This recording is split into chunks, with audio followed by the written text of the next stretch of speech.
Shalom, shalom bien-aimés. Nous sommes à notre dernière semaine du mois de juin de février et c'est une grâce pour moi de nous entretenir sur le thème « Servez Christ ». La Bible dit que la fin d'une chose vaut mieux que son commencement. Alors nous allons présenter ces moments à la grâce du Seigneur pour que le Saint-Esprit encadre tout ce qui sera dit et fait. Prions. Père, dans le nom puissant de Jésus, je te bénis et te rends grâce. Merci Saint-Esprit, parce que c'est toi encore le conseiller, parce que c'est toi qui instruis, parce que c'est toi qui enseigne, parce que c'est toi qui mets en nous ce feu, parce que c'est toi qui nous parle de Christ Jésus, c'est toi qui nous accompagne dans tout ce que nous faisons et nous entreprenons pour Christ Jésus. Je te recommande ces moments encore à ton autorité, afin que tu prennes le contrôle de tout ce qui va être fait, tout ce qui va être dit, que nous soyons encore, oui, des cœurs remplis de joie et disposés à recevoir ta parole. Que toute la gloire et l'honneur te reviennent dans le nom de Jésus. Amen. Ainsi, nous voulons comprendre ce qu'est servir Christ. Prenons nos Bibles dans le livre de Jean, chapitre 12, au verset 26. « Si quelqu'un me sert, qu'il me suive. Et là où je suis, là aussi sera mon serviteur. Si quelqu'un me sert, le Père l'honorera. » Alléluia. Tout au long des évangiles, nous constatons en fait que le Seigneur n'a cessé d'expliquer aux disciples, aux pharisiens, aux sadducéens, aux sacrificateurs de son temps, qu'il n'était pas venu de son propre chef. Il avait été envoyé. Il est le Fils de l'homme qui a été envoyé. Il ne venait pas pour être servi, mais il venait pour servir. Et ce qu'il faisait comme miracle, comme guérison, il ne le faisait pas de son propre chef. Ce qu'il faisait, il ne faisait que reproduire ce qu'il voyait le Père faire. Il ne parlait pas pour se glorifier lui-même, mais il glorifiait son Père au travers des actes qu'il posait, au travers de son obéissance, au travers des enseignements. Il annonçait le royaume de Dieu. Il venait et il rassurait le peuple entier que le royaume était au milieu d'eux. Alors Christ nous démontrait en fait qu'il n'était pas venu pour lui-même. De cela, il savait aussi que ce sacrifice, ce service impliquait un sacrifice dont il devait être éprouvé dans sa chair. Alors, poursuivons la lecture au verset 27. « Maintenant, mon âme est troublée. Et que dirais-je? Père, délivre-moi de cette heure. Mais c'est pour cela que je suis venu jusqu'à cette heure. » Alléluia. Nous voyons véritablement à la lecture de ce verset que Christ n'est pas venu de son propre chef. Et le fait d'avoir été préparé par le Père, le fait même d'avoir été volontaire, de s'être présenté, d'avoir pris la forme humaine pour venir glorifier le nom de son Père, il s'est rendu compte qu'après, à la pratique de cela, que cela ne devait pas être facile. Mais nous voyons, lorsqu'au verset 26, il dit à ses disciples, « Si quelqu'un me sert, qu'il me suive. » Parce que lui, il suit le Père dans ce plan de rédemption, dans ce plan de salut, dans ce plan où le nom de son Père va être glorifié. Parce qu'il disait, « Le Père est en moi et moi je suis dans le Père. » Le Christ a eu le temps de préparer ses disciples. Et en les préparant, il les préparait moralement, mentalement, en fait. Le fait de les préparer, il les a expliqués, en fait, ce que ça impliquait, le suivre lui, qui était le Messie. Alors, prenons notre Bible dans le livre de Jean, chapitre 15. C'est après avoir lavé les pieds des disciples que lorsque Judas a été libéré, que le Seigneur pouvait parler cœur à cœur, en fait, avec ses disciples, avec ceux qui étaient avec lui. Le préparer de ce qu'ils allaient vivre après son départ. Lisons à partir du verset 18. « Si le monde vous hait, sachez qu'il m'a haï avant vous.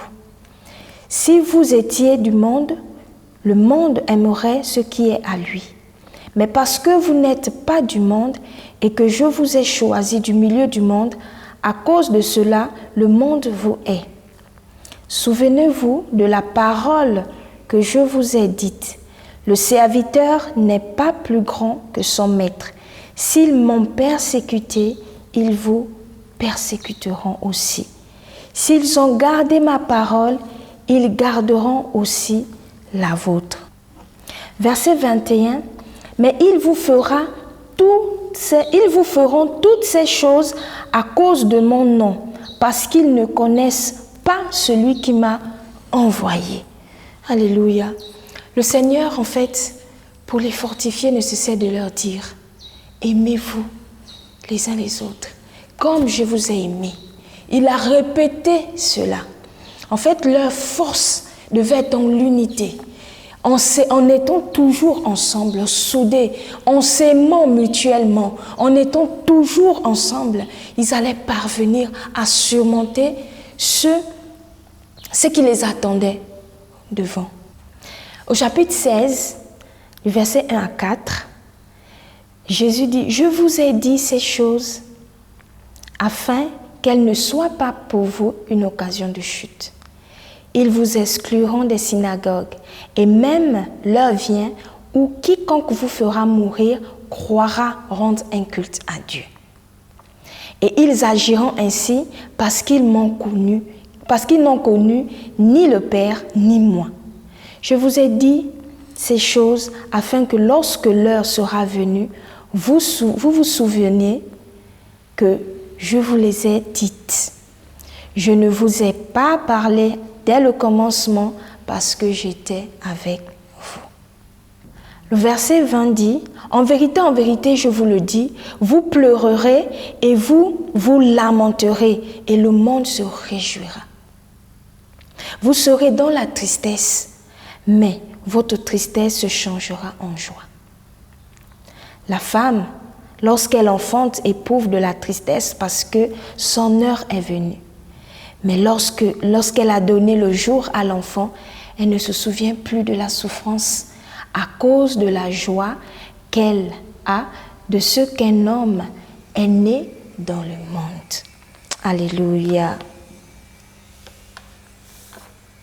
Et c'est là que commence, en réalité. Comme le Père a préparé le Fils, de ce que Christ pouvait nous dire, que ce qu'il fait, c'est ce qu'il a vu le Père faire. Le Père, nous voulons croire, nous croyons que le Père a longuement parlé au Fils avant qu'il ne soit manifesté chair, avant qu'il ne soit fait chair. Nous voulons croire que le Père a pris le soin d'expliquer son plan au Fils, ce qu'il allait endurer. C'est vrai qu'il y a l'étape de Gethsémane, c'est vrai qu'il y a l'étape de la croix, mais le Fils était préparé.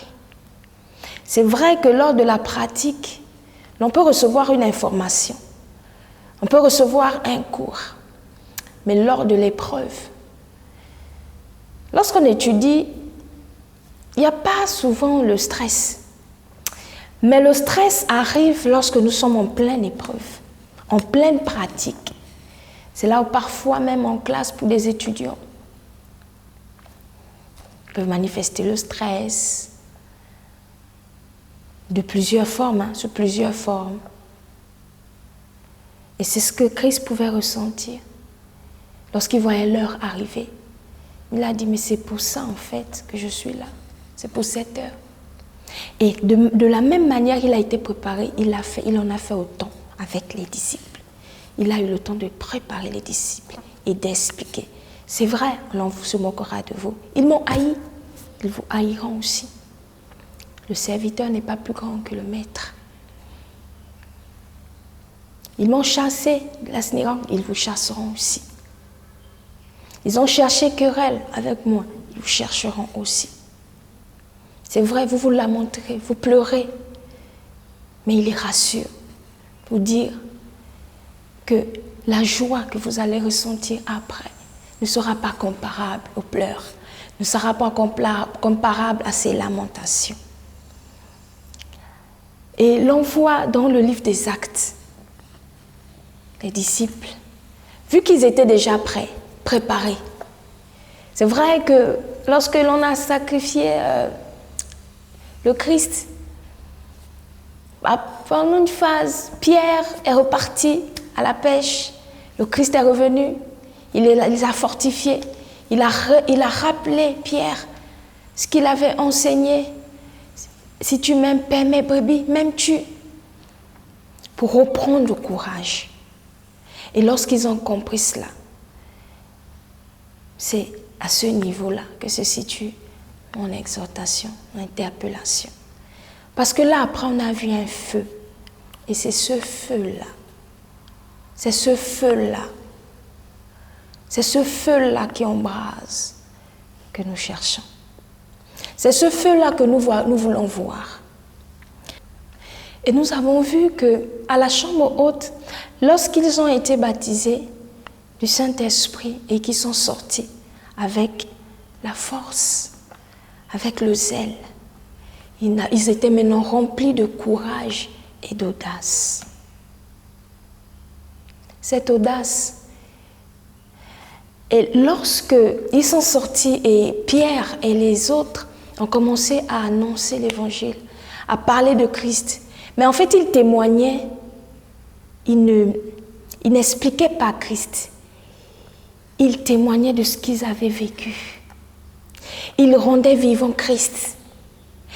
Pierre pouvait dire que ce Jésus-là qui était parmi nous, qui a multiplié le pain, qui était là au quotidien avec nous, qui a guéri les malades, c'est lui que vous avez sacrifié. C'était lui le Messie. Mais la bonne nouvelle, c'est qu'il a été ressuscité. C'est ça la confirmation de ce qu'il nous disait quand il était là et que nous ne croyons pas. Mais il est ressuscité. Nous vous annonçons Christ ressuscité. Celui-là même qui est venu nous annoncer le royaume, que le royaume était au milieu de nous et que la mort n'était plus notre partage parce qu'il suffisait juste de croire en lui. Et lorsque Pierre parlait de ça, lorsque Jean, même Philippe, Étienne témoignaient de Christ, c'était avec vie. Ce feu-là, c'est vrai, au début du livre des Actes, nous avons vu comment les sacrificateurs saisissaient les apôtres pour les mettre en prison, pour les empêcher de parler. Mais ce feu était au-delà de la compréhension humaine. Ce feu, c'était le Saint-Esprit. Qui peut contenir le Saint-Esprit? Il ne pouvait pas s'arrêter de parler. Alors lorsqu'il témoigne, il parlait de Christ. Il parlait de Christ vivant. Il parlait de Christ en vie. Et c'est ça que nous voulons rechercher aujourd'hui. Est-ce que nous témoignons toujours pareillement? C'est toujours le même Seigneur. C'est toujours le même Père. C'est Christ qui a été avec les apôtres. C'est le même Christ que Paul n'a pas connu, mais qui s'est révélé à lui et qu'il a connu spirituellement, de façon spirituellement. Il n'a pas rencontré Christ de vivant.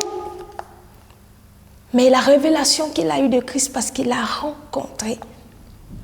Est-ce qu'on peut prendre le livre de Actes au chapitre 5, à partir du verset 40, pour voir à quel point ses disciples étaient préparés et comment ils ne regardaient plus à leur propre vie, mais qu'ils étaient véritablement focalisés. On va lire Acte 5. Nous sommes toujours dans la version Louis II, verset 40. Ils se rangèrent à son avis. Et ayant appelé les apôtres, ils les firent battre de verges et ils leur défendirent de parler au nom de Jésus. Et ils les relâchèrent. Au verset 41, c'est formidable. Les apôtres se retirèrent de devant le du Sanhédrin, joyeux d'avoir été jugés dignes de subir les outrages pour le nom de Jésus. Et chaque jour, dans le temple et dans les maisons, il ne cessait d'enseigner et d'annoncer la bonne nouvelle de Jésus. Les disciples étaient joyeux, ravis. Ils se sont trouvés dignes d'être fouettés. Ils se sont trouvés dignes de partager cette persécution. Est-ce que c'est notre cas? Quel a été ce feu? Ils ont été frappés, battus de verges. Mais être frappé, c'est la chair, ça fait mal. Mais ils étaient contents. D'où leur sort ce feu. Ils étaient contents de prendre part. Ils s'étaient préparés. Mais en fait, ils n'étaient même pas étonnés. Des personnes préparées, ils ont servi Christ. Le Seigneur avait préparé. Me servir. Vous allez être détestés, on va se moquer de vous. On va vous chasser des synagogues, on va vous battre. Et lorsque ils ont traversé cela, ils étaient contents. Ils étaient ravis. Ce que le Seigneur nous a dit, cela s'est accompli. C'est merci. Et cela leur montrait qu'ils étaient dans la voie. C'est ça, c'est avec Christ. Aujourd'hui, si on se proposait de nous battre et nous interdit de parler au nom de Christ, est-ce que nous allons avoir la même attitude? Pierre pouvait dire, mais je ne peux pas m'empêcher de parler de ce qui est réel. Jésus est ressuscité. Mais comment obéir à ceux qui n'étaient même pas témoins en fait de la résurrection de Christ? Ces sacrificateurs, ces pharisiens, ces sadducéens qui leur empêchaient de parler, de prêcher au nom de Jésus. Alors que Pierre était témoin, après sa mort, Christ est venu à visiter Pierre. Mais comment Pierre pouvait concevoir que, mais vous pouvez me menacer, mais en fait, ce que je vous dis, ce ne sont pas des fables, ce n'est pas un mensonge en fait. Il est en vie, il est le Messie, c'est lui, il s'agissait de lui. Et le Seigneur l'a ressuscité. Et maintenant, en son nom, les malades peuvent être guéris. En son nom, nous pouvons espérer au salut. Comment obéir à ces sacrificateurs, c'est vrai, ces gardiens de la loi qui n'étaient même pas témoins, ils n'ont pas vu Christ. Comment peut-on céder au fait que l'on te dise arrête de témoigner de Christ, mais en fait tu témoignes de ce que tu as vécu. Lorsqu'ils te disent de ne pas parler, c'est de te réduire au silence, c'est comme si tu mentais, mais en réalité tu ne mens pas. Christ t'a visité, Christ a rencontré ton cœur, Christ a touché ton cœur par le Saint-Esprit et tu as eu la conviction qu'il est le Seigneur et le Sauveur. Mais comment maintenant nous taire? Comment partager comment nous empêcher de parler de Christ? Il en est ainsi parlons d'Étienne. Étienne, on disait, c'est vrai c'est un diacre qui servait aux tables. Mais en même temps, il prêchait. Il faisait des prodiges et des miracles au nom de Jésus. Et on l'a arrêté, voulant l'empêcher de faire. Il n'a pas cédé. Cela l'a valu le fait qu'il soit lapidé. Et même là encore. Il dit, ce n'est pas à votre niveau. Ce dont je parle, ce n'est pas à votre niveau. Je parle de l'éternité. Et lorsqu'on l'a lapidé, il a fait cette prière comme Christ à la croix. Pardonne-leur ce péché. Ne leur impute pas ce péché. Nous allons aussi voir un autre personnage qui n'a pas connu Christ. Paul, nous l'aimons beaucoup. Dans le livre de Actes, à partir du chapitre 9, et à partir du chapitre 9, c'est l'histoire de Paul. La Bible dit que lorsque qu'il a constaté la mort d'Étienne, c'était lui qui était animé. Paul, rempli, il respirait la menace et le meurtre contre les disciples du Seigneur. Et il s'est mis en route sur le chemin de Damas à la poursuite des disciples. C'est vrai que nous avons vu que dans le livre de Jean 16, à partir du verset 2 à 3, le Seigneur disait aux disciples que certains penseront, nous allons lire, au verset 3, et ils agiront, au verset 2, ils vous excluront des synagogues et même l'heure vient où quiconque vous fera mourir croira rendre un culte à Dieu. Saul de Tarse pensait rendre un culte à Dieu en faisant mourir, en persécutant les disciples. Mais sur le chemin de Damas, le Seigneur l'a rencontré. Et même lorsque le Seigneur le rencontre, pour un plan excellent et parfait, il prend le soin de se révéler à Paul et de l'instruire sur ce qu'il va souffrir pour son œuvre. Le Seigneur, lorsqu'il nous dit de le servir, il ne nous laisse pas sans connaissance. Il nous explique les tenants et les aboutissants, ce que ça implique de le servir. Nous allons lire, en ce qui concerne Paul, nous allons lire à partir du verset 15.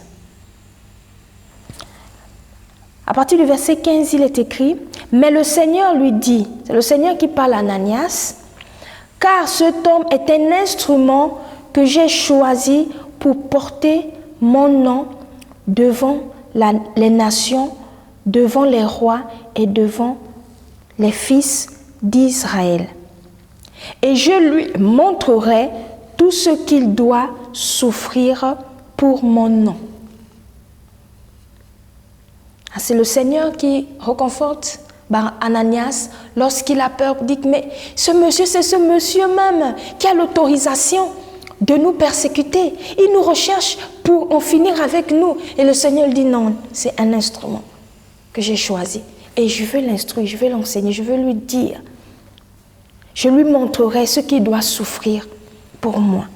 En Acte 21, nous voyons clairement que Paul ne se laisse pas intimider. Nous allons lire. Acte 21, à partir du verset 10 au verset 14. Comme nous étions là depuis plusieurs jours, un prophète nommé Agabus descendit de Judée et vint nous trouver. Il prit la ceinture de Paul, se lia les pieds et les mains et il dit, « Voici ce que déclare le Saint-Esprit. L'homme à qui appartient cette ceinture, les Juifs le liront de la même manière à Jérusalem et le livreront entre les mains des païens. » Quand nous entendirent cela, nous et ceux de l'endroit, nous priâmes Paul de ne pas monter à Jérusalem. Verset 13. Alors il répondit, « Que faites-vous en pleurant et en me brisant le cœur? Je suis prêt non seulement à être lié, mais encore à mourir à Jérusalem pour le nom du Seigneur. » Comme il ne se laissait pas persuader, nous n'insistâmes pas et nous dîmes que la volonté du Seigneur se fasse. Que la volonté du Seigneur se fasse. Oui. Donc, la volonté du Seigneur peut se faire au travers de la persécution. Est-ce que nous allons fuir? Est-ce que nous allons reculer? Lors de la lecture, Paul, il y a eu deux attitudes. Paul n'était pas surpris parce que déjà, ce que le prophète annonce, c'était pas une information inconnue par Paul. Le prophète Agabus a dit, voici ce que dit le Saint-Esprit. Mais le Saint-Esprit avait pris soin de dire, de prévenir, d'avertir Paul de ce qu'il allait vivre à Jérusalem. Et ça, nous voyons cela dans Acte 20, au verset 22, à partir du verset 22 à 24. Lisons rapidement. Et maintenant, voici, lié par l'Esprit, je vais à Jérusalem, ne sachant pas ce qui m'y arrivera, seulement de ville en ville. L'Esprit Saint m'avertit que des liens et des tribulations m'attendent.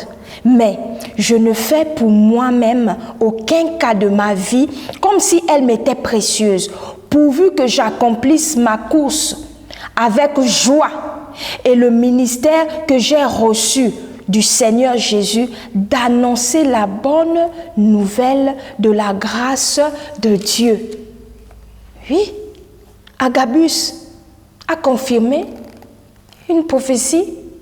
Paul dit oui, je sais, je suis prêt. Ça va être compliqué, difficile. Je suis prêt. Je ne minimise pas, je ne méprise pas la douleur. Je sais que ça peut être terrible, mais je suis prêt.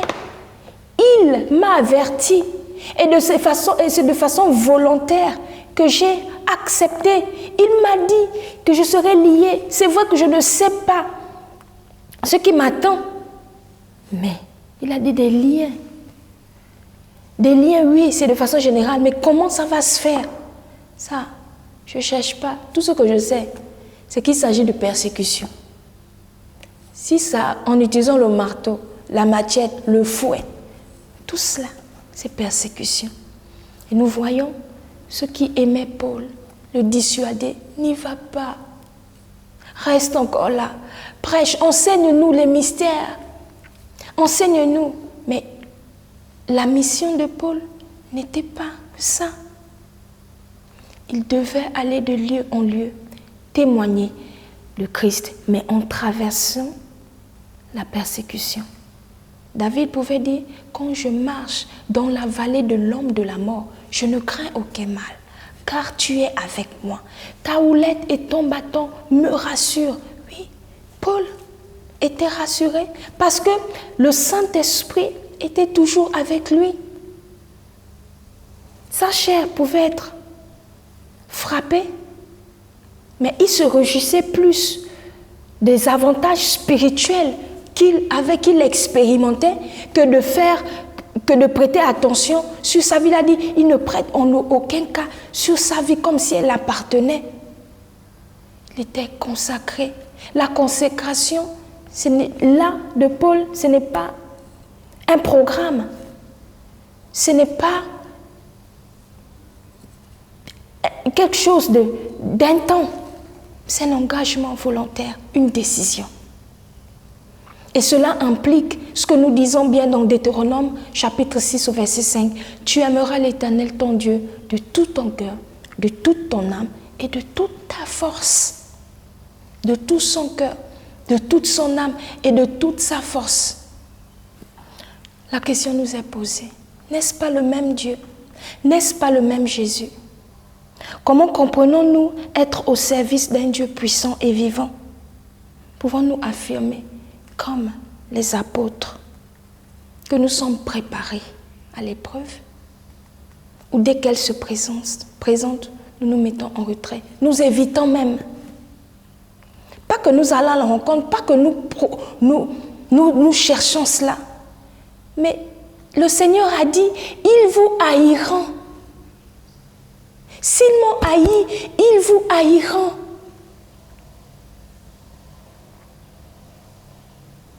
Vous vous lamenterez. Comment m'interdire d'adorer le Seigneur?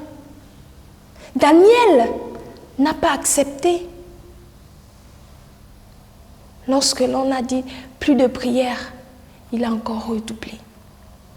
La Bible dit qu'il ouvrait même la porte, les fenêtres, et il priait encore plus. Parce que si l'on dit que le Seigneur est notre source, nous sommes consacrés pour lui, par lui. Nous devons tout. Comment peut-on me restreindre, m'empêcher d'adorer le Seigneur?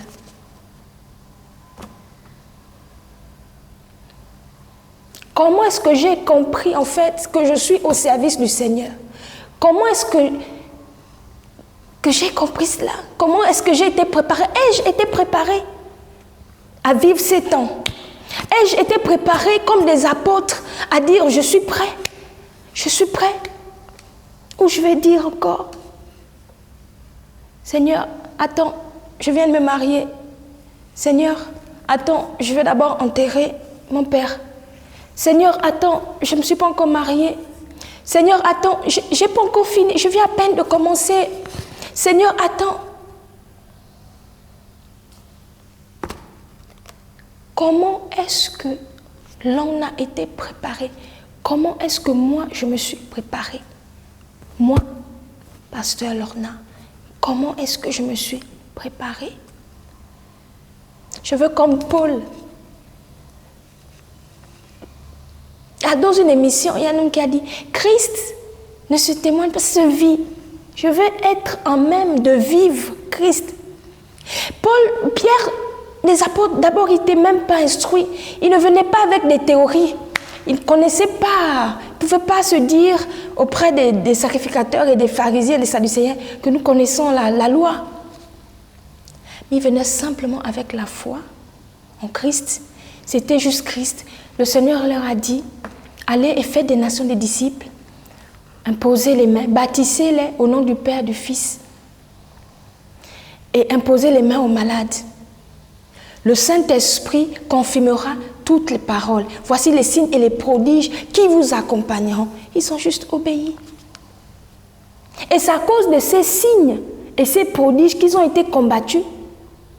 Mais si le fait d'affirmer son identité, tu es combattu, mais est-ce à cause de cela que nous allons maintenant nous taire? Nous allons maintenant nous aligner? Nous sommes nés pour adorer le Seigneur. Nous devons aussi, chacun pour sa part, être en même de parler de Christ. Nous voulons être à un niveau où lorsque nous parlons de Christ, le Christ vivant, c'est-à-dire que lorsque je te partage Christ, il est là en fait, il est là. Je te présente Christ parce qu'il est vivant, il est réel. Non pas comme une information, mais il est réel.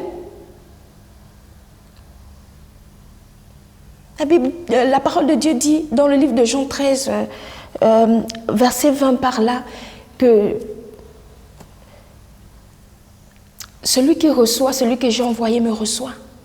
Et celui qui me reçoit, reçoit le Père. Est-ce que lorsque je pars, la personne reçoit Christ? Mais il reçoit comment? Ce n'est pas en théorie, mais esprit et vie. Vivant en fait.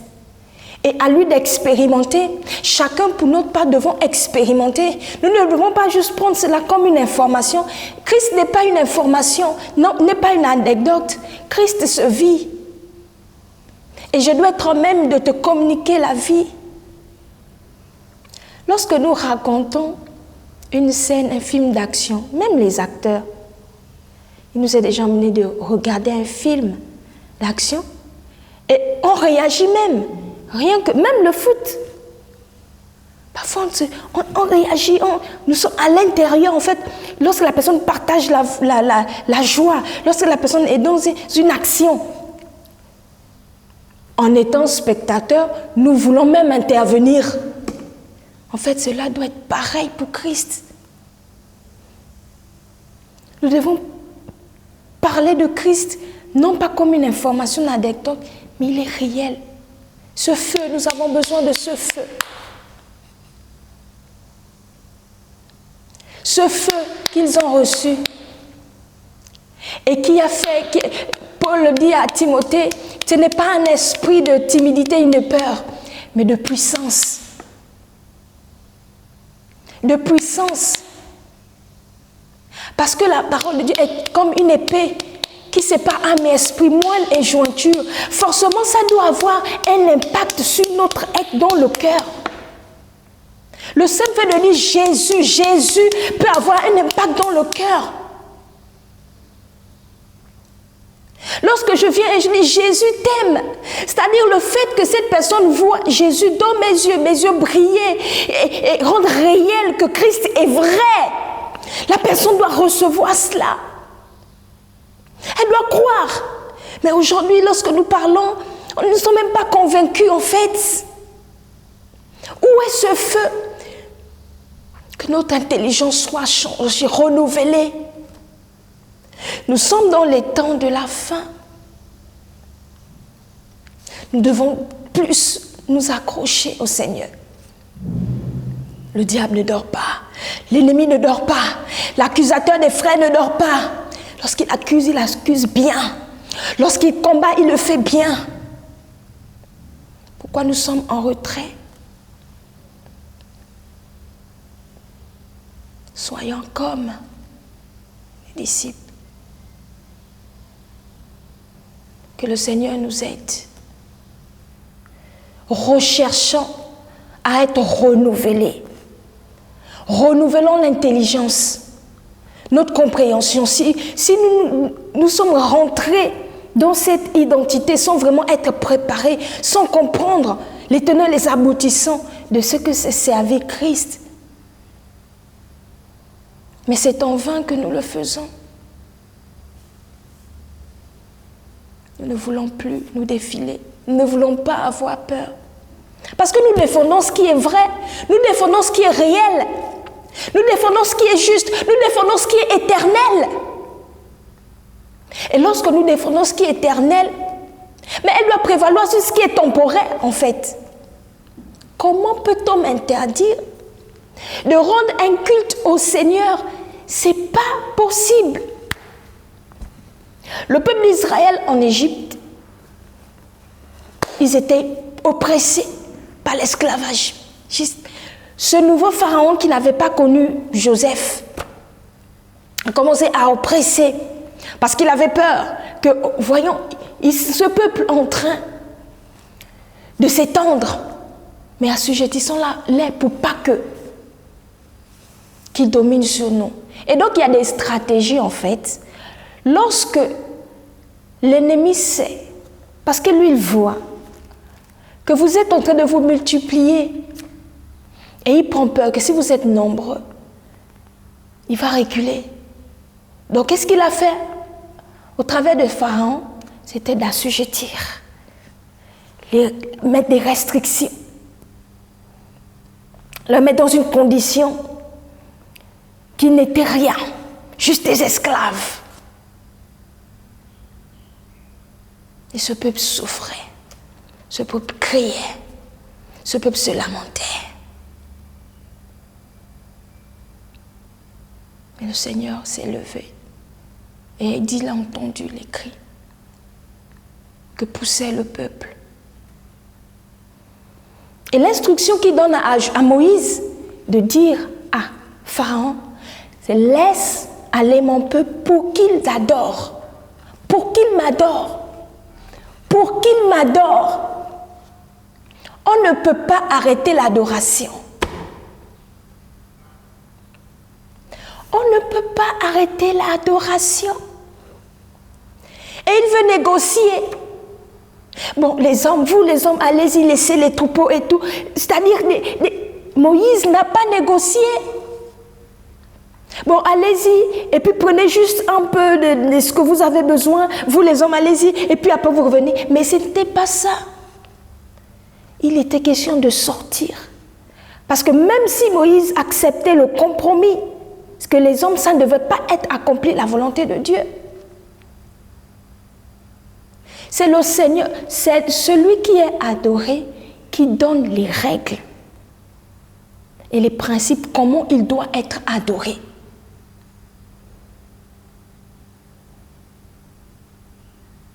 alors les dieux qui n'ont créé ni cieux ni terre se lèvent et nous imposent un style, une forme d'adoration et nous plions. Sommes-nous préparés? Nous sommes préparés. Comment est-ce que j'ai compris le fait de servir le Seigneur? Bien-aimés, je nous laisse sur cette question, mais que véritablement le Seigneur renouvelle notre intelligence, qu'il restaure le premier amour, comme il a fait avec Pierre. Lorsqu'il est revenu et que Pierre était déçu de la mort de Christ, il est reparti à la pêche et il avait entraîné les autres disciples. Mais Christ est revenu. Il l'a remis sur le droit chemin. Que le Seigneur nous aide à revenir sur le droit chemin. La Bible dit, recherchez premièrement le royaume de Dieu et sa justice. Et toute autre chose nous seront données par-dessus tout. Oui. Les autres choses, les avantages, c'est après. Mais la première chose, c'est le royaume de Dieu et sa justice. D'abord, pas notre confort, la justice de Dieu. Que Dieu nous bénisse et passons une excellente soirée. Amen. Personne comme toi, Jésus. Personne n'est comme toi, Jésus. Personne